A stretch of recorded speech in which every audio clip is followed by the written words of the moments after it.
तो यहाँ ऑस्ट्रेलिया में हर घर के बाहर ऐसे लेटर बॉक्सेस होते हैं। ये जो है दराज आप देख सकते हैं, ये लेटर्स के लिए हैं, और ये जो है ये न्यूज़पेपर्स और एडवर्टीजमेंट लीफलेट्स के लिए होते हैं।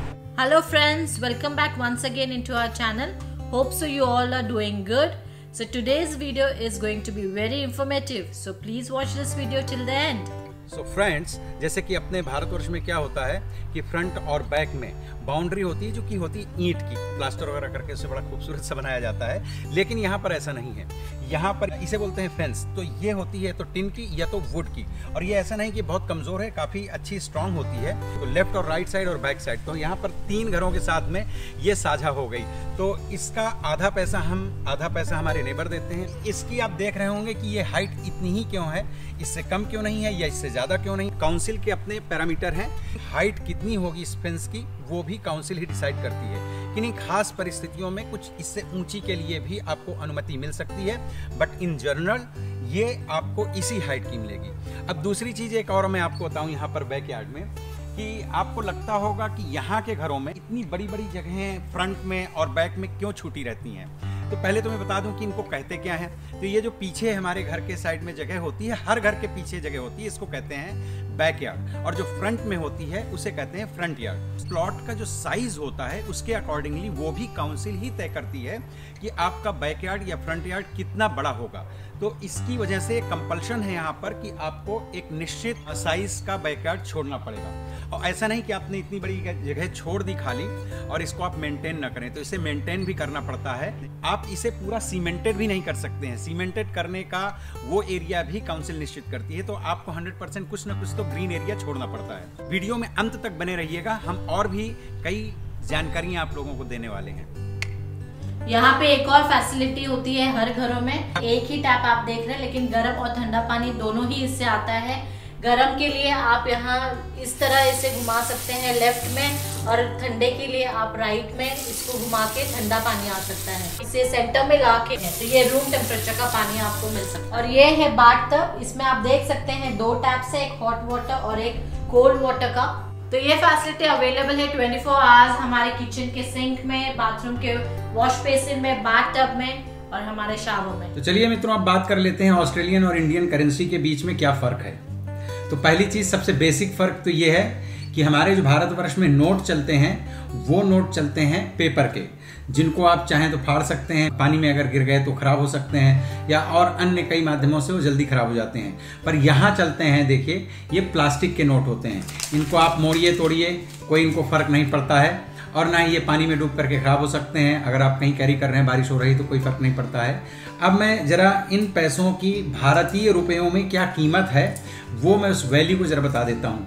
तो देखिए ये है 5 सेंट्स। इंडिया में अब 5 पैसे 10 पैसे या 1 रुपया भी मेरे ख्याल से नहीं शायद चलता, लेकिन अभी भी यहाँ पर ये 5 सेंट्स चलते हैं। पांडे जी 5 सेंट्स 2 रुपीज 75 पैसे इंडियन करेंसी में, और ये 10 सेंट्स 5 रुपीज 50 पैसे इंडियन करेंसी में, और ये है 20 सेंट्स 11 रुपीज इंडियन करेंसी में, और ये है 50 सेंट्स 27 रुपीज 50 पैसे, और ये है $1 55 रुपीज 55 रुपए का, और ये हैं $2 110 रुपीज। तो मित्रों इतने तो यहाँ पर चलते हैं कॉइन्स। और अब उसके आगे बात करते हैं कि यहाँ जो नोट शुरू होता है तो सबसे पहले होते हैं $5 275 रुपीज। ये इंडियन करेंसी के बारे में बता रही हैं कि इंडियन वैल्यू ये है। और ये हैं $10 550 रुपीज 550 का, और ये हैं यहाँ के $20 1100 रुपीज 1100 रुपए, और ये हैं $50 2750 रुपीज 2750 रुपए, और ये यहाँ का है आखिरी और सबसे बड़ा नोट 100 का। ये हैं $100 Australian dollars 5500 rupees Indian currency. तो दोस्तों आपको पता चला कि इस प्रकार का यहाँ करेंसी डिफरेंस है इंडिया और ऑस्ट्रेलिया में। सो गाइस, ये है रेन वाटर टैंक्स, ये घरों में लगाए जाते हैं एंड इट्स वेरी यूजफुल। ये जो है हमारे first of all water bills को बहुत रिड्यूस करता है इसका पानी। जब रेन होता है और ये फिल होता है तो ये पानी हम यूज़ कर सकते हैं अपने गार्डनिंग के लिए, कार वॉश के लिए, इवन अपने यहाँ बहुत सारे घरों में स्विमिंग पूल्स होते हैं तो ये स्विमिंग पूल के वाटर को रिफिल भी हम इस वाटर से कर सकते हैं और एज फायर एक्सटिंग्विशर भी हम यूज़ कर सकते हैं। So as I told, it's very useful to have these water tanks in your house. और फ्रेंड्स, यहाँ ऑस्ट्रेलिया में कुकिंग सिस्टम इंडिया से थोड़ी डिफरेंट है। कुकिंग यहाँ पे कुकिंग रेंज यूनिट होता है, पूरा कुक टॉप्स होते हैं, और ये साथ में यहाँ पे ग्रिल है जिसमें हम पनीर टिक्का टाइप का कुछ बना सकते हैं। और नीचे जो पूरा सेटअप है ये ओवन है। ओवन में हम केक्स, पिज्जाज और डिफरेंट बहुत सारी चीजें, बिस्किट्स, कुकीज बना सकते हैं। और यहाँ पर मित्रों लगी होती है चिमनी जिसमें फैन लगा होता है। तो आप जैसे पराठे वगैरह बनाते हैं, या चूंकि अपने इंडियन फूड में काफ़ी ऑयल वगैरह सब इस्तेमाल होता है, तो ये यहाँ से आपका वो धुआं पूरा सक कर लेता है। तो इस तरह से ये भी काफ़ी इंपॉर्टेंट हो जाता है। वैसे तो चिमनी अपने यहाँ पर भी लगी होती है, लेकिन यहाँ के ये जो इसके फीचर्स हैं वो काफ़ी मुझे पसंद आए। आप लोग भी कमेंट करके बताइएगा कि आपको कैसा लगा यहाँ का कुकिंग सिस्टम। गर्मियों में हमें हर 2 वीक्स में ग्रास कटिंग करवानी पड़ती है क्योंकि ग्रास की ग्रोथ ज़्यादा होती है, और सर्दियों में जो है हर 3 वीक्स में होती है क्योंकि ग्रास की ग्रोथ इतनी नहीं होती है। तो गाइस, जैसे इंडिया में हमारे टॉयलेट्स में ऑफ कोर्स हम वाटर यूज करते हैं, यहाँ कॉमनली टॉयलेट पेपर्स ही यूज किए जाते हैं, लेकिन हमने लगवाया है बिडेट।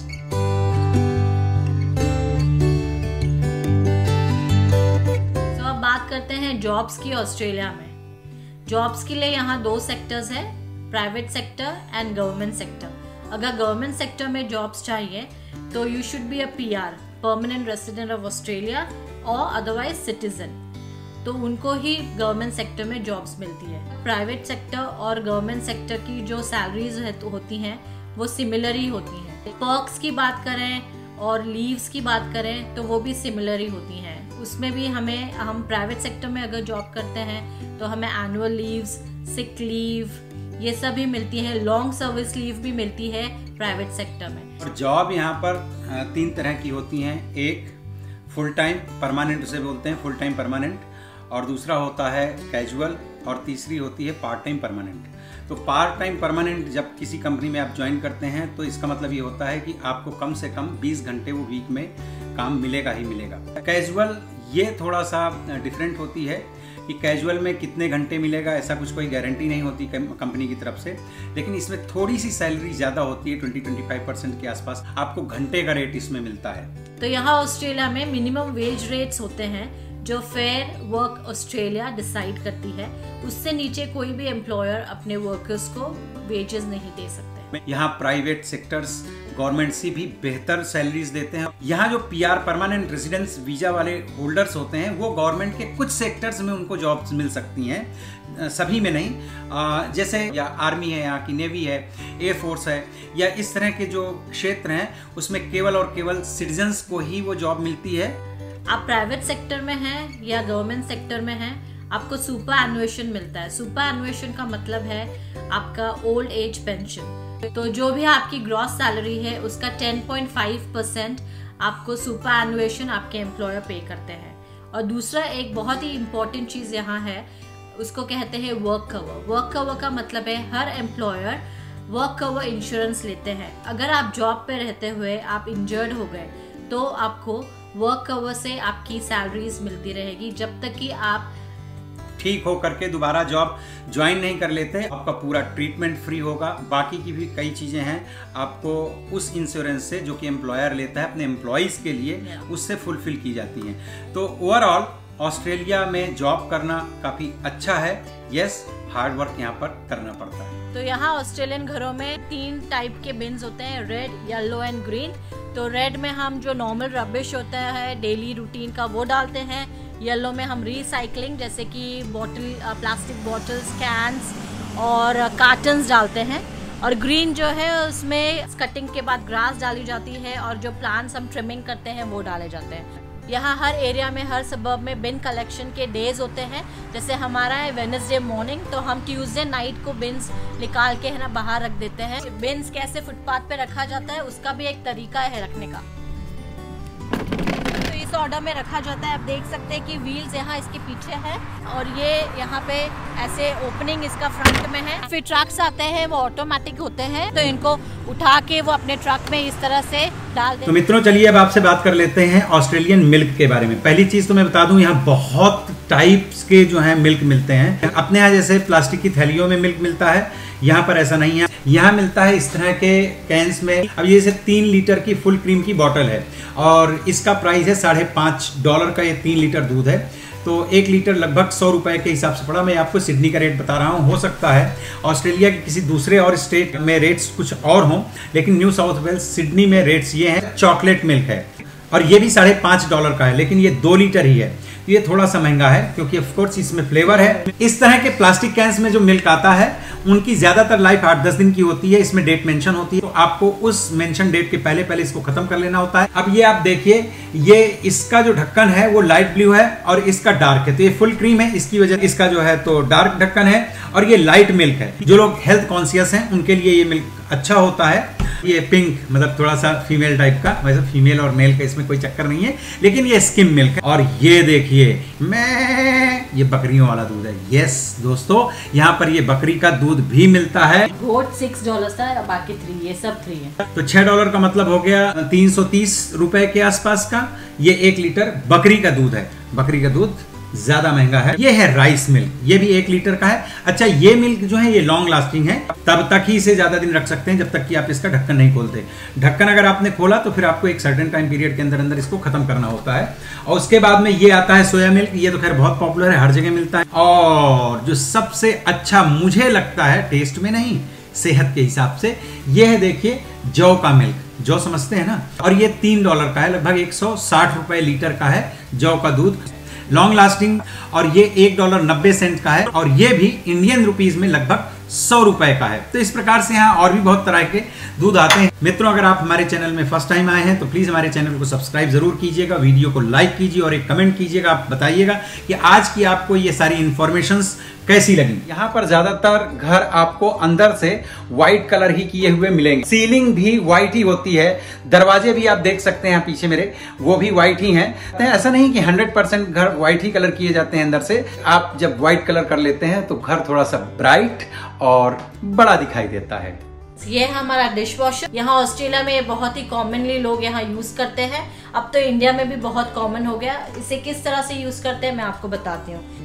तो बर्तनों का जूठन निकाल के उनको यहाँ प्लेस किया जाता है।